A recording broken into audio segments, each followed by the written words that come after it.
आज आपल्याकडे जे सोर्सेस आहेत त्यात जरा खोलवर शिरूया. हे काही धर्मशास्त्रीय लिखाण आहे जे अस्तित्व, देव आणि सृष्टीच्या मूळ स्वरूपाबद्दल बोलतं. हं, आणि हे लिखाण एक खूप मोठा प्रश्न विचारतं. जर देवच सर्व काही असेल तर आपल्या अस्तित्वाला, आपल्या निवडीला काही अर्थ आहे का? बरोबर. की आपण केवळ त्याच्या हातची खेळणी आहोत? हा एक मूलभूत प्रश्न आहे. तर या स्रोतांमध्ये या प्रश्नाचं उत्तर कसं दिलंय तेच आज आपण शोधणार आहोत. जीवन, न्याय आणि देवाचा पुत्र या संकल्पना या कोड्याला कसं सोडवतात हे पाहणे इंटरेस्टिंग ठरेल. हो. चला सुरुवात करूया एका अशा दाण्याने ज्यावर ही सगळी इमारत उभी आहे. या लिखाणातला सर्वात मूलभूत आणि धाडसी दावा असा आहे की केवळ देव आहे. हं, एका ठिकाणी देव स्वतः म्हणतो, मी जो आहे तोच आहे. हं. आता हे ऐकायला खूप सोपं वाटतं, पण या 4 शब्दांमध्ये अख्खं तत्वज्ञान दडलंय. याचा नेमका अर्थ काय घ्यायचा? बरोबर. मी जो आहे तोच आहे हे फक्त एक नाव नाहीये. हा अस्तित्वाचा जाहीरनामा आहे. जाहीरनामा. ओ. याचा अर्थ असा की देव हे एकमेव असं अस्तित्व आहे जे स्वतःच्या जीवावर उभा आहे. त्याला अस्तित्वात असण्यासाठी किंवा टिकून राहण्यासाठी दुसऱ्या कशाचीही गरज नाहीये. म्हणजे तो स्वयंभू आहे. अगदी. तो स्वयंभू आहे. बाकी सगळं म्हणजे आपण, हे जग, ग्रह, तारे, अगदी वेळ आणि अवकाशसुद्धा, हे सर्व त्याच्यावर अवलंबून आहे. म्हणजे एका अर्थी देव हेच वास्तव आहे आणि बाकी सगळं त्या वास्तवावर उमटलेलं एक चित्र आहे. अगदी तसंच. या स्रोतांमध्ये एका ठिकाणी म्हटलंय की पर्वत जन्माला येण्याआधीपासून अनंत काळापासून देव आहे. म्हणजे तो काळाच्याही पलीकडचा आहे. अच्छा. तोच सगळ्याचा एकमेव आणि अंतिम स्रोत आहे. त्याच्याशिवाय कशाचाही उगम नाही. आपण असं म्हणू शकतो की देव हे एक मूळ गाणं आहे आणि बाकीची सृष्टी त्या गाण्याचे प्रतिध्वनी आहेत. प्रतिध्वनी. वाह. आणि प्रतिध्वनी गाण्याशिवाय अस्तित्वातच येऊ शकत नाही. पण मग यामुळे एक मोठा नैतिक प्रश्न निर्माण होत नाही का? जर माझं जीवन, माझा श्वास, माझं अस्तित्वच माझं नाही, तर माझ्या निवडींची जबाबदारी कोणाची? हे ऐकायला थोडंसं वाटतं की आपण पूर्णपणे नशिबावर किंवा देवाच्या इच्छेवर अवलंबून आहोत. मग आपलं स्वतंत्र इच्छेचं काय? हा खूप महत्वाचा मुद्दा आहे आणि या स्रोतांमध्ये यावर खूप जोर दिलाय. इयोबच्या पुस्तकात एक खूप प्रभावी कल्पना मांडली आहे. हो. तिथे म्हटलंय की जर देवाने आपला आत्मा परत घेतला तर एका क्षणात सगळी मानवजात नष्ट होऊन पुन्हा मातीमोल होईल. बापरे. याचा सरळ अर्थ असा होतो की आपलं जीवन ही आपली मालमत्ता नाही, तर ती आपल्याला मिळालेली एक देणगी आहे. आपण ते ओन करत नाही, आपण फक्त ते एक्सपिरियन्स करतो. म्हणजे आपलं आयुष्य भाड्याच्या घरासारखं आहे ज्याचे मालक आपण नाही. उत्तम उदाहरण आहे. आणि गंमत म्हणजे या स्रोतांनुसार स्वतंत्र इच्छा ही याच रचनेचा भाग आहे. अच्छा. हो, देवाने आपल्याला निवडीचं स्वातंत्र्य दिलंय, पण त्या निवडींचे परिणाम त्याच्या नियमांवर अवलंबून आहेत. म्हणजे गुरुत्वाकर्षणाचा नियम जसा आहे तसाच आहे. मी उडी मारायची की नाही ही माझी निवड. वर काय होईल हे नियम ठरवेल. तसंच काहीसं. ओके. ही कल्पनाच मुळात खूप मोठी आहे की आपलं अस्तित्व पूर्णपणे देवावर अवलंबून आहे. पण मग प्रश्न पडतो की देव आणि आपल्यासारख्या मर्यादित जीवांमध्ये काही दुवा आहे का? की आपण थेट एका अनंत, न समजणाऱ्या शक्तीशी जोडलेले आहोत? आणि इथेच या ग्रंथांमध्ये पुत्राची भूमिका समोर येते, जो एक प्रकारे हा दुवा बनतो. अच्छा. ही एक खूप इंटरेस्टिंग संकल्पना आहे. या लिखाणानुसार पिता म्हणजे मूळ स्रोत आणि तो पुत्राद्वारे जीवन देतो. पुत्राद्वारे. हो. योहानच्या शुभवर्तमानात म्हटलंय की जसं पित्याच्या ठायी जीवन आहे तसंच त्याने पुत्रालाही जीवन देण्याचा अधिकार दिला आहे. म्हणजे पिता हा झरा आहे, तर पुत्र हा तो झरा आपल्यापर्यंत पोहोचवणारा प्रवाह आहे. म्हणजे पुत्र एका माध्यमाप्रमाणे काम करतो. पण मी वाचलेल्या एका पत्रात असंही म्हटलंय की सर्व गोष्टी त्याच्याद्वारे आणि त्याच्यासाठी निर्माण झाल्या आहेत. हो. त्याच्यासाठी या शब्दाला खूप वजन आहे. हे तर माध्यमापेक्षा खूपच जास्त वाटतं. अगदी बरोबर. माध्यम हा शब्द खूपच अपुरा आहे. त्याला केवळ एक पाईपलाईन म्हणून नाही, तर सृष्टीचं कारण, उद्देश आणि तिला टिकून ठेवणारी शक्ती म्हणून सादर केलंय. ओके. इथे एक खूप इंटरेस्टिंग कल्पना मांडली आहे. त्याला सर्व सृष्टीचा प्रथम जन्मलेला म्हटलंय. एक मिनिट. प्रथम जन्मलेला याचा अर्थ तो सृष्टीचा भाग आहे की नाही? हां. कारण प्रथम जन्मलेला म्हणजे तो कुठेतरी सुरू झाला, पण तोच तर सृष्टीचा स्रोत आहे असंही म्हटलंय. हा विरोधाभास या सगळ्या विचारांच्या केंद्रस्थानी आहे का? तुम्ही अगदी अचूक मुद्दा पकडला आहे. हाच तो विरोधाभास आहे जो मानवी तर्काच्या पलीकडचा मानला जातो. अच्छा. प्रथम जन्मलेला याचा अर्थ पहिला निर्माण झालेला असा नाही, तर म्हणजे सर्वात महत्वाचा किंवा वारस असा आहे. तो सृष्टीचा एक परिपूर्ण आदर्श, एक ब्लूप्रिंट आहे. ब्लूप्रिंट? हो.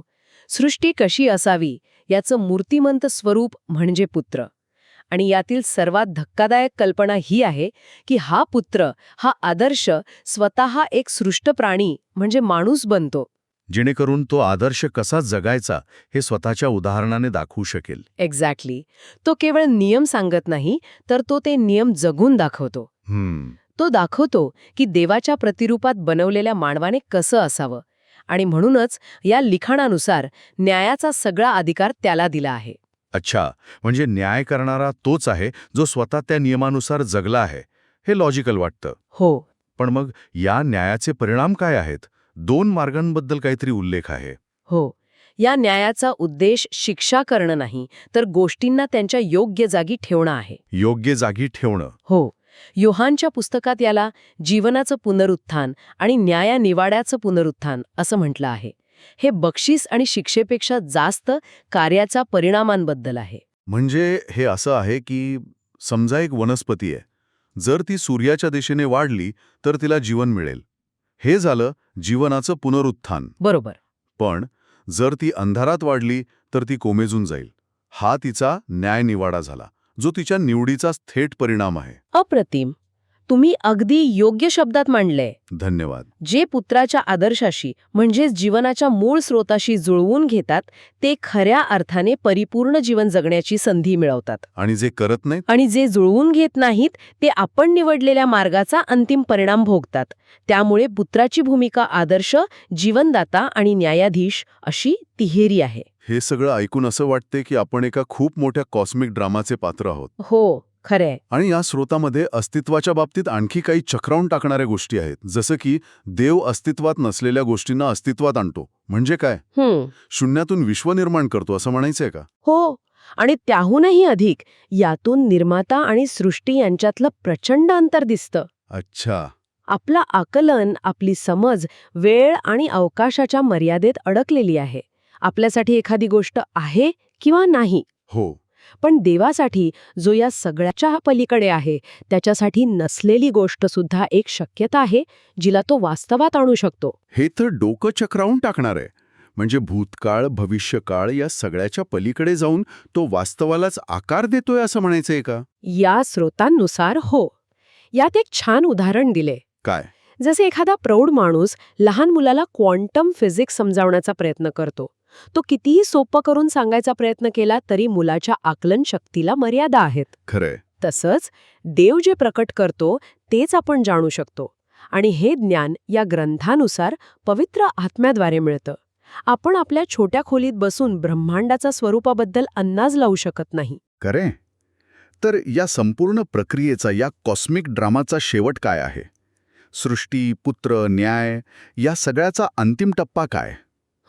कारण यात वधस्तंभ आणि अग्नीच्या सरोवराबद्दलही काहीतरी म्हटलंय, जे ऐकायला खूप गंभीर वाटतं. हो. आणि या दोन्ही संकल्पना या मोठ्या चित्राचा शेवटचा भाग आहेत. अच्छा. वधस्तंभाला सृष्टी पूर्ण करणारी एक यंत्रणा म्हणून सादर केला आहे.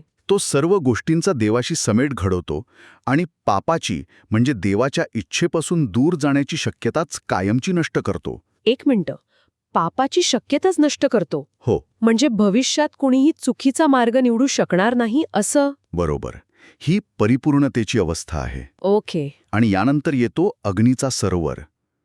हा शब्द ऐकून आपल्या डोळ्यासमोर नरकाची चित्र उभी राहतात. हो. पण या लिखाणात त्याचा अर्थ वेगळा आहे. प्रकटीकरणाच्या पुस्तकात याला दुसरा मृत्यू म्हटलंय. दुसरा मृत्यू म्हणजे काय? याचा अर्थ परत अस्तित्वात नसणे. अस्तित्वात नसणे. हो.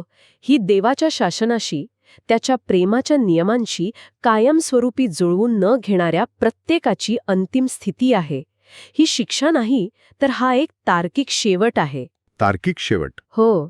जर देव जीवनाचा एकमेव स्रोत असेल आणि तुम्ही त्या स्रोतापासून कायमचे वेगळे झालात, तर काय उरेल? काहीच नाही. काहीच नाही. म्हणजे अग्नीचा सरोवर हे इटर्नल टॉर्चरचं ठिकाण नाही, तर या दृष्टिकोनातून ते एक प्रकारचं कॉस्मिक डिलीट बटन आहे. जे काही त्या अंतिम परिपूर्ण सृष्टीशी जुळत नाही ते अस्तित्वातूनच पुसून टाकलं जातं. तुम्ही त्याला तसं म्हणू शकता.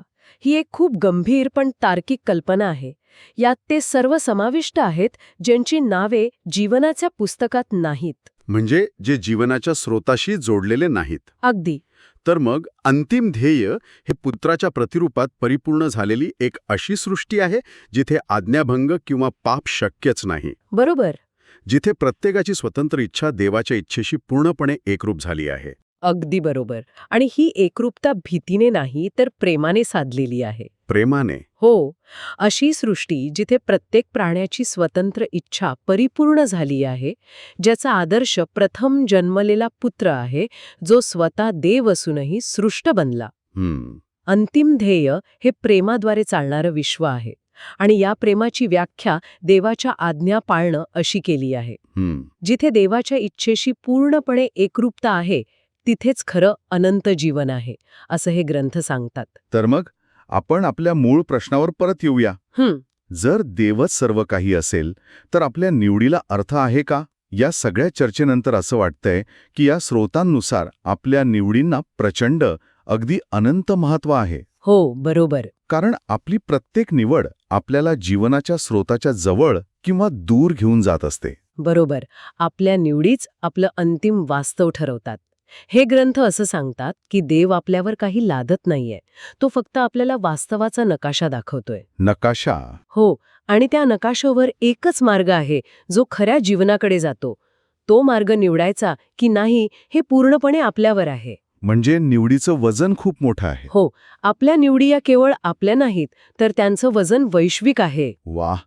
आपण देव हे एकमेव स्वयंभू वास्तव आहे या कल्पनेपासून सुरुवात केली आणि तिथून सृष्टी, पुत्र, न्याय आणि वधस्तंभाद्वारे मिळणारी परिपूर्णता यापर्यंतचा प्रवास केला. हो. यातील मुख्य सार असं दिसतं की संपूर्ण अस्तित्व, अगदी प्रत्येक श्वास एकाच दैवी स्रोतावर अवलंबून आहे. पण तरीही आपण निष्क्रिय नाही. होय. आणि तो दैवी स्रोत केवळ शक्तिशाली नाही, तर प्रेम आणि न्यायाने परिपूर्ण आहे. या स्रोतांमध्ये एक मोठी सुसंगत योजना दिसतेय.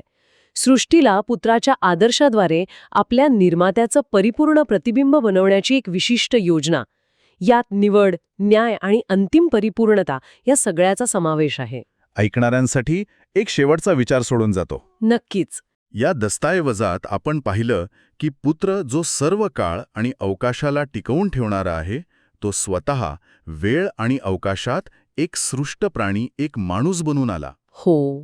आता जरा विचार करा, जे पात्र आहे म्हणजे कंटेनर, जे अख्खं ब्रह्मांड सांभाळतंय, ते स्वतः त्या ब्रह्मांडाच्या आतल्या एका लहानशा गोष्टीमध्ये म्हणजे कंटेंट कसं काय अस्तित्वात येऊ शकतं? हा विरोधाभास मानवी आकलनापलीकडचा आहे असं या स्रोतांमध्येच मान्य केलंय.